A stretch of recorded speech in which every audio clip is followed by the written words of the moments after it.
Hi boys and girls, thanks for joining me today. I have a song to share with you and then a book. They're both about fish. I don't really know the name of the song, so it's a counting song. Some of you might have heard it before. If you know it, sing it with me. If not, maybe you'll learn it and then we can try it again together. It goes like this. 1, 2, 3, 4, 5. Once I caught a fish alive.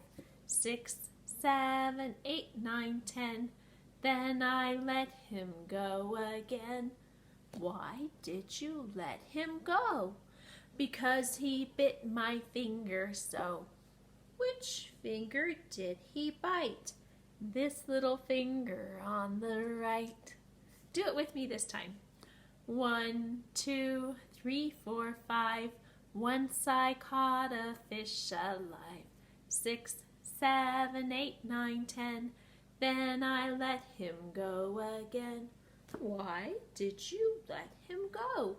Because he bit my finger so. Which finger did he bite? This little finger on the right. Okay, and then the song that I have to sing with you is called Fish is Fish. This is by Leo Leoni.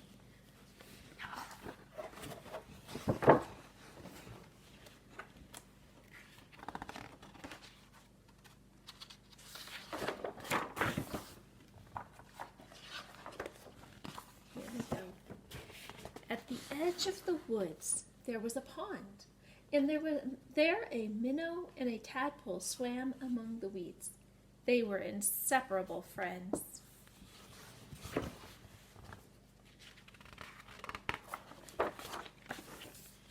One morning, the tadpole discovered that during the night he had grown 2 little legs. "Look," he said triumphantly, "look, I am a frog!" "Nonsense," said the minnow. "How could you be a frog if only last night you were a little fish, just like me?"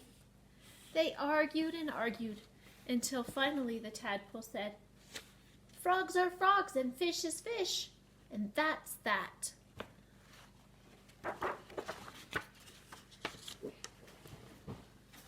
In the weeks that followed, the tadpole grew tiny frog legs, and his tail got smaller and smaller. So look, he used to only have 2 front legs, and now he's got back legs too. How does the minnow seem to feel about that? Does the minnow look happy? I don't think he looks happy.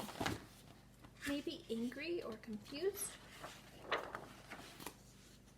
And then one fine day, a real frog now, he climbed out of the water and onto the grassy bank. Here he is, climbing out of the water.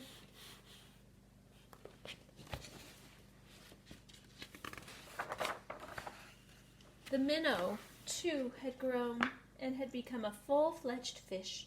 He often wondered where his 4-footed friend had gone. But days and weeks went by, and the frog did not return.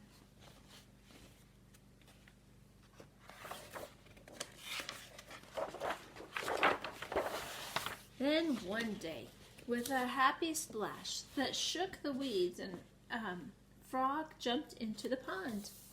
"Where have you been?" asked the fish excitedly. "I've been about the world, hopping here and there," said the frog. "I have seen extraordinary things."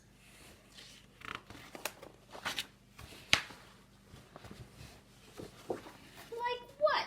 asked the fish. "Birds," said the frog mysteriously. "Birds." And he told the fish about the birds who had wings and 2 legs and many, many colors.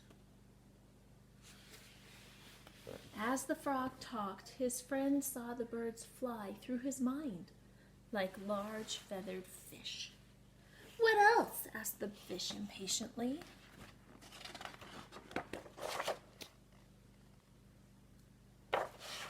"Cows," said the frog. "Cows. They have 4 legs, horns, eat grass, and carry pink bags of milk."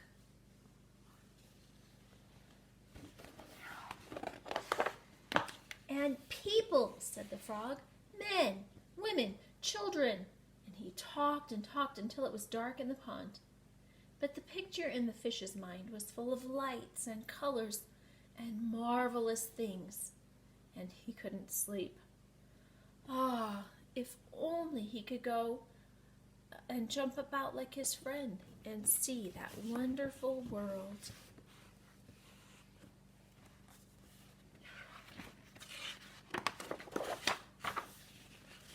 This is the world that Fish is dreaming about.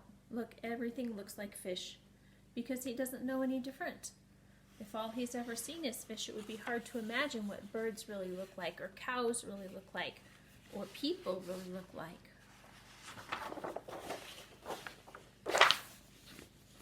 And so the days went by.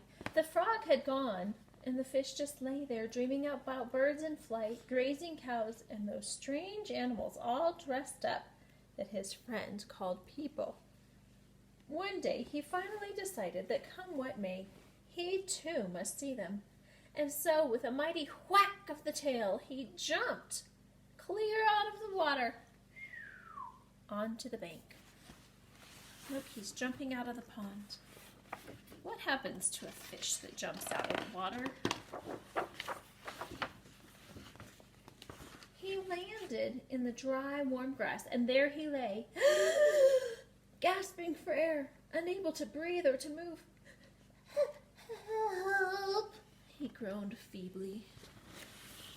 He needs help. Fish cannot breathe unless they're in the water.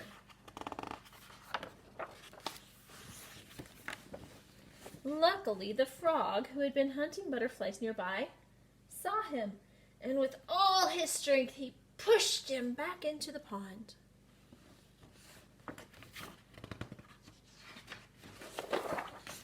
Still stunned, the fish floated about for an instant. Then he breathed deeply, letting the cool, clean water run through his gills. Now he felt weightless again, and with an ever so slight motion of the tail, he could move to and fro, up and down as before. The sun rays reached down within the weeds and gently shifted patches of luminous color.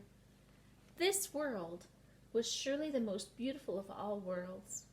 He smiled at his friend the frog, who sat watching him from a lily leaf. "You were right," he said. "Fish is fish." He realized that he needed to be thankful for the place that he lived, that it was just right for him. So something interesting is that fishes don't breathe through their nose and their mouth like people do. They breathe through their gills, which are hidden behind their fins. And the water it flushes through their gills, and that's how they get the air, the oxygen that they need. Pretty fascinating. But that's a good story to learn to be thankful for what we are and the way that we were made, huh? Okay. Well, I hope you guys have a great day. It was fun to spend some time with you.